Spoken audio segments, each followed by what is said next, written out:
Welcome to Hadley Presents. I'm your host, Ricky Enger, inviting you to sit back, relax, and enjoy a conversation with the experts. In this episode, we discuss gardening no matter your level of vision. And our guests are Hadley's Chief Program Officer, Ed Haines, along with Master Gardener, Sue Brasel. Welcome to the show. Thank you.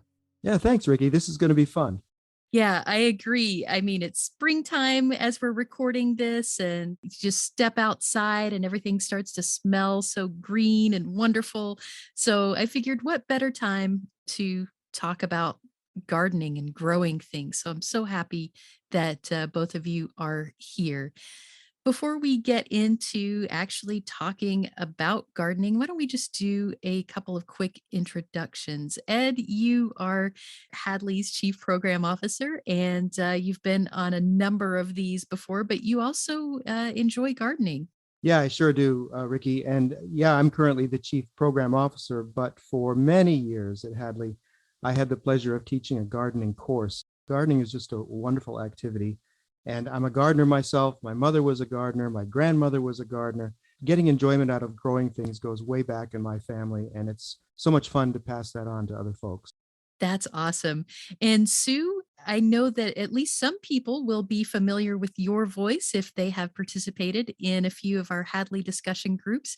You are certainly a great participant and have lots of knowledge to share in our gardening group, among other things. And why don't you just tell us a bit about yourself? I've been blind for about a decade now. When it happened to me, what I wanted to do was find something that I could do. I didn't like all the things that I couldn't do. So I thought I can do my hobbies. I can do, among them, gardening. And that has continued. So I go outside and work with my plants. I have, plants in the ground, and I have container gardens, and I also have house plants. So you have pretty much done the gamut of all of these types of gardening. I'm just now getting started with indoor gardening, and I'm really excited about that. But I know that there's so much more. There's going outside, having fun with plants.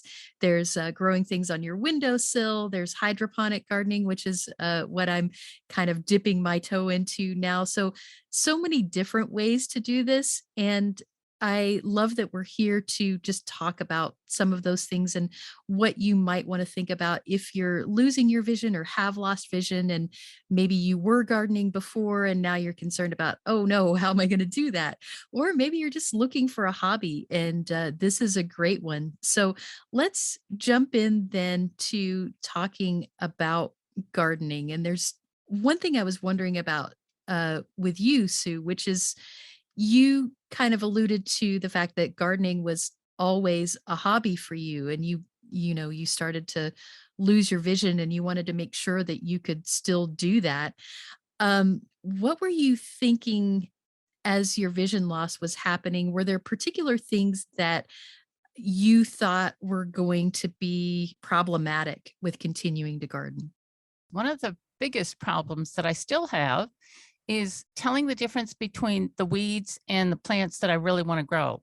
And then the other half of that is I have weeds that are growing among my plants. Like in my rosemary bush, I have poison ivy. I want to be very careful when I go into the rosemary because it is still edible as long as I wash it and I try to keep that poison ivy away. The thing is, if you are allergic to poison ivy, you might be better off not even trying to eat the plants that are growing right beside it, right among it. You'd rather be safe than sorry. Yeah, so those are some interesting things to think about. Just how do you tell what is the thing that I want and what is the thing that I very much do not want? And I suspect that happens not only with the kinds of plants or weeds, but also maybe pests. What's getting at my garden, what's chewing up things that I don't want, and also what things might actually be beneficial for the plant. So interesting to think about that. Ed, what about you? Do you have things that people tend to struggle with initially, and even how do we work around those things? Sure, Ricky. And Sue's exactly right. Weeding is always, a primary concern for folks who have lost a bit of vision. They still want to garden. There's no one right solution to that problem, but I do want to say that, gardening really, contrary to maybe to our stereotypes of the activity, is primarily it's a tactile activity. It's something you do with your hands. It's with use your sense of touch. So as you garden and as you become a seasoned gardener, and I'm sure Sue knows this, you sort of become familiar with the different weeds that grow in your garden and what they feel like, and you know the difference just by touch between those and between, say, the poison ivy and the rosemary. But there are some other things you can do to try to just mitigate the growth of weeds. And the first thing is I always recommend containers and raised beds because at least you're controlling the perimeter of your growing medium so that you don't have weeds encroaching from the outside. So you know at least what's within the bounds of that container or raised bed. You sort of have an idea of what it's going to be.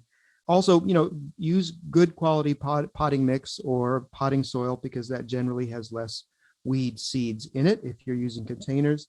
And then I always tell everybody mulch, mulch, mulch. You can mulch in containers, you can mulch in open beds, raised beds. There's lots of different mulch materials out there, but I hate to weed. It doesn't matter what level of vision you have. Everyone hates to weed for the most part. Some people find it therapeutic, but generally it's a chore. So if you mulch, you're eliminating a lot of the weed growth already, and you sort of have a limited area where you have to worry about. Sue, as you were thinking about gardening, were there things that as you're losing your vision and you're like, okay, I got to figure out how I'm going to get rid of the weeds or tell what's growing and not touch the bad things and keep the good things going?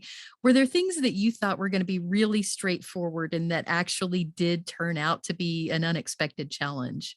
I think that growing anything is a challenge just because when the sun shines, you can't always tell, is it going to hit my plants for the right amount of time, for the right amount of wind affecting your plant?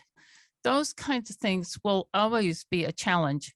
But when you're looking at planting and realizing that not everything will grow the way you want it to, then as long as you can accept that, then you're doing fine.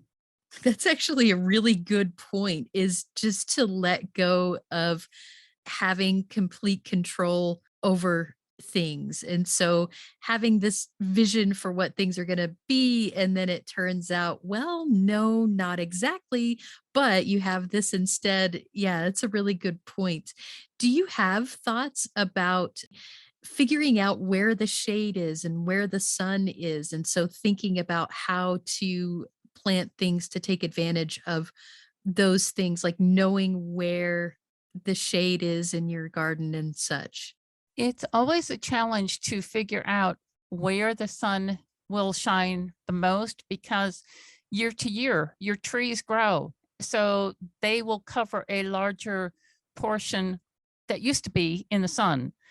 That aside, or can figure out which part of your area is facing the north. That is going to typically be the most shade. If you look at it for the evening sun, when that sun comes and hits your plants in the afternoon, that's very, very hot for those struggling plants. So you keep that in mind, and you may have to set up little trellises and cover them so that that trellis will provide some shade for your plants. And once you realize that, then you'll be a lot more successful. Now, one of the things that I really like about a trellis is if you take a shower hook, the kind that you put in your bathtub or over your bathtub, those are things that you can feel. If you can attach whatever kind of shade cloth you want to use for protecting your plants, attach that with a shower hook, you can always feel that shower hook. It's just like feeling your plant. You know where it is so that you can rearrange it if need be. Excellent. All of that makes a lot of sense. Ed, do you have anything to add? beginning gardeners, and I'll totally agree with what Sue says, they make the mistake of assuming that everything is going to grow the way they plan it to grow. We are partnering with Mother Nature here when we garden, so we don't have complete control over all the variables that are going to occur, especially if we're not lucky enough to have a greenhouse, for instance. So I find that a lot of beginning gardeners, sometimes they're surprised by having too much success. And by that, I mean that they don't plan for the amount of space they're actually going to need when those plants get big. You go to the gardening center, the plants are fairly small, they look wonderful, you're full of hope and expectation. And a lot of times I still do this as a gardener. I buy too many seeds, I buy too many plants, and I never have enough room to put them all in. And when they mature, I'm always pulling things out because they're just, I'm overgrown and they're not thriving because they don't get enough space or air, etc. So I think beginning gardeners are often surprised by their success. I think an interesting thing to consider, how big is this thing going to be? Like, you may believe that, okay, it's going to be this tall, but you haven't accounted for just how bushy it gets as well. And so I figure that some of that probably just comes with experience, and you will have a few imperfections before you get it exactly right. When I talk to my friends who are gardeners and, they're planning what they're going to do, they're always like, "Oh, I'm going to plant these yellow flowers and it's really going to make things pop next to this green herb," or what have you. And a lot of times they're talking so much about the visual aspects of gardening. When you are thinking about planting your garden, Sue, I imagine that there's a lot more that goes into it other than just how is this going to look when it grows. What kinds of things do you consider as you're figuring out what you're going to plant and where you're going to plant it? A few of the things that I like to consider are the height of the plant when it is mature. You don't want those nice tall plants to be blocking the tiny little plants. So you want to put the tall ones either in the center if it's a walk around kind of garden, or toward the back of the garden so that the smaller ones get their day in the sun and shine like that. The other thing is, because a lot of us are touching and feeling our plants, we like to let the oils of the plants come out. And so as you're rubbing the rosemary, you smell that on your hands. If you have lemon verbena, you're going to smell the lemon. So many plants have wonderful smells. I really enjoy the nice smelling garden. Yeah, it sounds like that certainly adds to the appeal, not just how it looks, but what is this going to taste like when I use it? And what does it smell like as I'm walking through or touching it? Ed, do you have anything that you would add to that? Sure. Sue alluded to this before. Sometimes you just need to plant for your specific growing conditions. Your plants have to be compatible with the amount of sun and shade you have, your distance from water source, their adaptability to your environment, and what kind of space you've got. And then, a visual component of a garden is nice. That's great. And flower gardens can be lovely, but there's so much more to plants than just there's the flowers. For instance, a lot of people garden just using foliage and the different types of foliage as a visual feature, but then actually that becomes a really wonderful tactile feature. And then, as Sue alluded to, there's all sorts of scented plants, all sorts, a lot of them very easy to grow, that just give you another dimension to your garden. And then people garden for utility. So some folks just want to garden to grow food, and some people want to grow herbs. And then a lot of folks just plant flowers or plants that attract birds or butterflies because that's what they enjoy. And to go along with what Ed just said, one of the most interesting ways of planting is to keep in mind the things that grow native to your area. Those are the ones that time has tested, and because of that plant in that location, then you have this crop of insects. The beneficial insects will outnumber the non-beneficial ones. The area of the butterflies or the other aspects that make a garden a total picture rather than just a plant. Yeah, that's a good point. You don't just have plants. It's a part of a bigger system. You have birds, you have bugs, you have the kind of soil that you're planting in.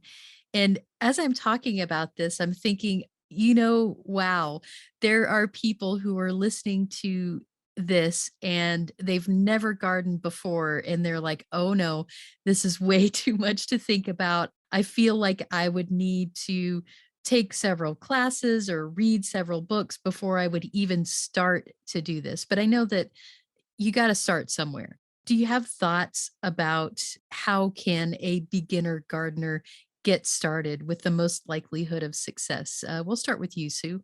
One of the things that I think is most important is get a container, just one container to start, and fill it with potting soil, not the soil from the ground, because, like Ed had mentioned before, it will have the weed seeds and it may have different things that you don't want. The potting soil is a real good mixture for beginning plants. Put the plants that you really like in there. Depending on how big this container that you find is, you may have just one plant. You may have several plants. If you're talking of a 2 foot around container, you can have many plants. But just keep in mind that these plants will grow. And when they start growing, you may be overwhelmed at, oh, am I going to run out of space? Keep that in mind and just enjoy whatever success you have. The other thing is, if you have no success, if you forget to water your plants, if you don't check on them and they are overwhelmed with insect destruction, you can always paint a rock green, one that is preferably shaped long and skinny like a finger, put it in some soil and say, at least I have a green thumb. And I'm actually happy to say that when you mentioned container gardening, I was sitting here clapping my hands, going, Hadley has workshops on that. So we can point right to a set of workshops that talk about just how to do container gardening. So, what excellent advice for the beginner. I appreciate that. Ed, do you have anything that you would add to that? I would say right off the bat, if you're interested in gardening, find a gardener that's in your neighborhood because there may be reclusive gardeners out there that don't want to talk about what they're doing, but in general, gardeners love to brag about their own gardens and they love to show off their gardens. And most important, they love to share with new gardeners what works in their environment, what's worked for them, what plants are hardy in their particular neighborhood. And even better, most gardeners are eager to share plants. And so it's a great source of getting free advice and free plants. And gardening can be a community, it has a community aspect to it as well as a solitary activity. So don't miss out on the community of gardening. Also, Sue mentioned this, be prepared for failure. It's kind of a war of attrition out there in the natural world. Some things are just not going to do well. That's okay. Doesn't mean you need to get discouraged. I have things every year that fail, but I have things that succeed when I don't expect it. So that's just the nature of the beast. And then start with easy stuff. I've noticed folks are pretty ambitious right at the start and they want to grow things like roses or corn or maybe some, pretty intense tomatoes. Start with stuff that's easy. There's lots of flowering plants that you can grow that are very hardy and insect resistant. They'll tolerate all sorts of abuse. Culinary herbs are great for that. And then finally, I would just say, if you're going to try gardening, try at least to grow a few things from seed, because there's nothing more satisfying than putting a seed in the ground and eventually enjoying a fully grown plant. There's just nothing equals it. So that's the advice I'd give. To add to what Ed said, start with seeds and go ahead and put your seeds in water. What I do is I make sprouts. And so you don't want those to come to maturity. If you're growing sprouts, you're hoping for a harvest within a week. And there's a lot of instruction online that you can go to find out how to grow sprouts particularly. I have a lot of fun growing sprouts because they're edible, and you can use sprouting seeds. You can use seeds from the grocery store, such as dried peas and beans.